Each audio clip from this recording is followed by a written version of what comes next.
Welcome back. Well, we intend to get your views wherever you are or wherever we can get you to get your opinion heard on the program. Well, one of such ways is what we introduced and called Channels Cafe. Well, Ekiti-Gate did go to town to get your views concerning this big weekend, even that of April 11th. So here's what he gathered from what they said out there.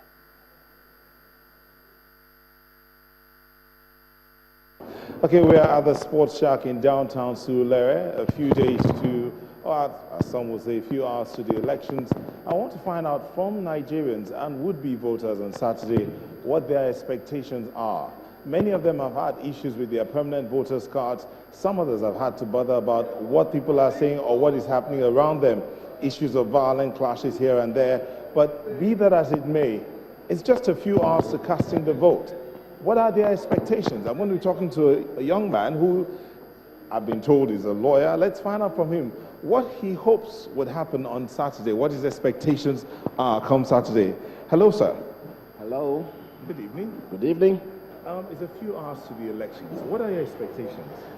My expectations are that Nigerians will finally reach the moment of truth. I imagine that there's been so much rancor, there's been so much bitterness, there's been so much heckling going around these elections, and beyond that, there's been so much expectation. But what I want to assure Nigerians is that whatever happens on Saturday, whoever wins the election for the presidency on Saturday, that Nigeria will never be the same. There has never been an incumbent president that faced the kind of opposition that Goodluck Jonathan has faced. There has never also been an opposition candidate that had the kind of support that Buhari received for this election. So I believe that, and I imagine, quite correctly, I believe that if any of them wins the election, that Nigeria will definitely face a stream of change. I know that the president, that is the current president, must have learned a lot of lessons, the things he did not do right, the things he could have done better, the things that he should not have done at all. I also know that Buhari, with all the baggage he's carrying as a former military head of state, will also try to prove to Nigerians that he's a changed man. I also expect that Nigerians will also begin to demand change from their leaders, because one of the things that a lot of us seem to have is that we believe that a president can do it all. It is not possible. A president will need people to help him to effect the kind of change that Nigerians require and that they desire. Thank you. Thank you. All right, well, that was Nanke Harry Willie, who is an advertising agency owner. That's what he runs. But let's find out from somebody else what his expectations are in these elections. Hello, sir. Hello, how are you? It's a few hours to the elections. What are your expectations? It's been the tightest election Nigeria is going to have for a long time to come. Both main candidates have put all the arsenals on the road, and we're expecting a very tight call. But I know for sure that it's not easy to beat an incumbent.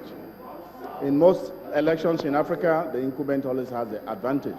In this case, even the president, Goodluck Ebele Jonathan, has, from all indices, shown the upper hand. So I expect a keenly contested election. Was it easy for you to pick up your permanent voters, or have you picked up your permanent voters? I have. I picked mine quite early. I didn't have issues with that at all. I picked mine very early. Yeah.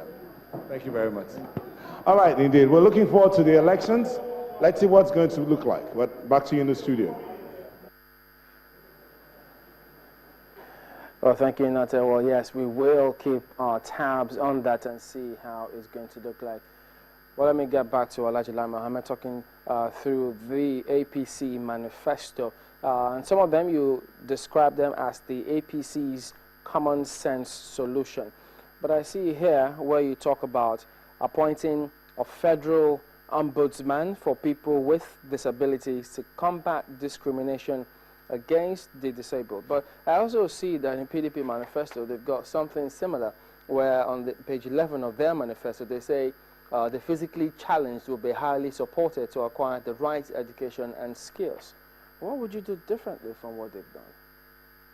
Well, I think it's not just about words, but it's about action. It's about the political will to execute what is in the manifesto.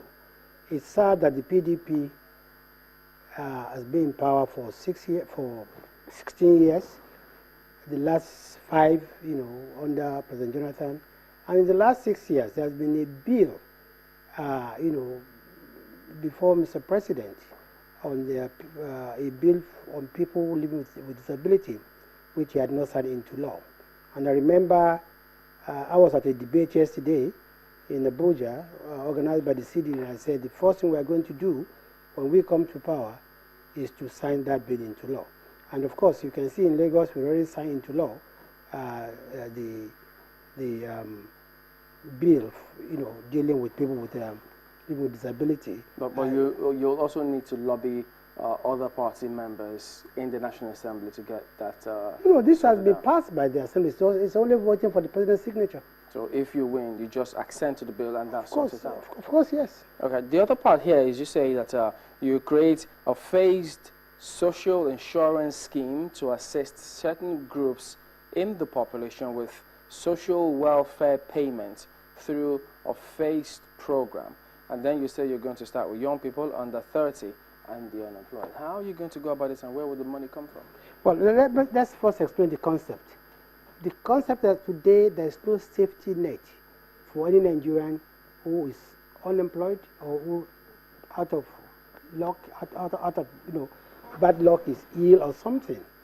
And we believe that we must follow the example of other countries like Brazil and India, where you must provide a safety net for your citizens. And that's why we said we are going to give